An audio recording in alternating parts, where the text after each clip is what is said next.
பெரியாரை துணை கோடல். அறனறிந்து மூத்த அறிவுடையார் கேண்மை திறனறிந்து தேர்ந்து கொளல். அறமுணர்ந்த மூதறிஞர்களின் நட்பை பெறும் வகையறிந்து அதனை தேர்ந்தெடுத்து கொள்ள வேண்டும். உற்ற நோய் நீக்கி உறாமை முற்காக்கும் பெற்றியார் பேணி கொளல். வந்துள்ள துன்பத்தை போக்கி மேலும் துன்பம் நேராமல் காக்க வல்ல பெரியோர்களை துணையாக கொள்ள வேண்டும். அரியவற்றுள் எல்லாம் அரிதே பெரியாரை பேணி தமரா கொளல். பெரியவர்களை போற்றி பாராட்டி அவர்களுடன் உறவாடுதல் எல்லா பேறுகளையும் விட பெரும் பேராகும்.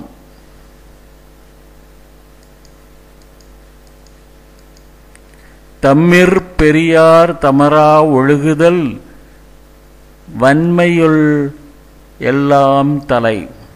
அறிவு ஆற்றல் ஆகியவற்றில் தம்மை காட்டிலும் சிறந்த பெரியவராய் இருப்பவரோடு உறவு கொண்டு அவர் வழி நடப்பது மிக பெரும் வலிமையாக அமையும். சூழ்வார் கண்ணாக ஒழுகலான் மன்னவன் சூழ்வாரைச் சூழ்ந்து கொளல். கண்ணாக இருந்து எதனையும் கண்டறிந்து கூறும் அறிஞர் பெருமக்களை சூழ வைத்து கொண்டிருப்பதே ஆட்சியாளருக்கு நன்மை பயக்கும். தக்கார் இனத்தனாய் தான் ஒழுக வல்லானை செற்றார் செயக்கிடந்ததில். அறிவும் ஆற்றலும் கொண்ட ஒருவன் தன்னைச் சூழவும் அத்தகையோரையே கொண்டிருந்தால் பகைவர்களால் எந்த தீங்கையும் விளைவிக்க முடியாது. இடிக்கும் துணையாரை யாழ்வாரை யாரோ கெடுக்கும் தகைமையவர்.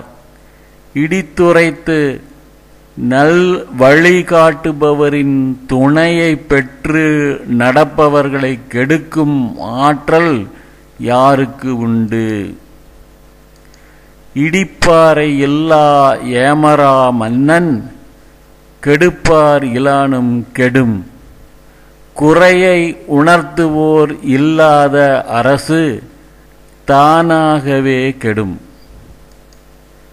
முதலிலார் கூதியம் இல்லை மதலையான் சார்பிலார்க்கில்லை நிலை. கட்டடத்தை தாங்கும் தூண் போல தம்மை தாங்கி நிற்கக்கூடிய துணை இல்லாதவர்களின் நிலை முதலீடு செய்யாத வாணிபத்தில் வருவாய் இல்லாத நிலையை போன்றதே ஆகும். பல்லார் பகை கொளலிற் பத்தெடுத்த தீமைத்தே நல்லார் தொடர் கைவிடல். நல்லவர்களின் தொடர்பை கைவிடுவது என்பது பலருடைய பகையை தேடிக்கொள்வதை விட கேடு விளைவிக்க கூடியதாகும்.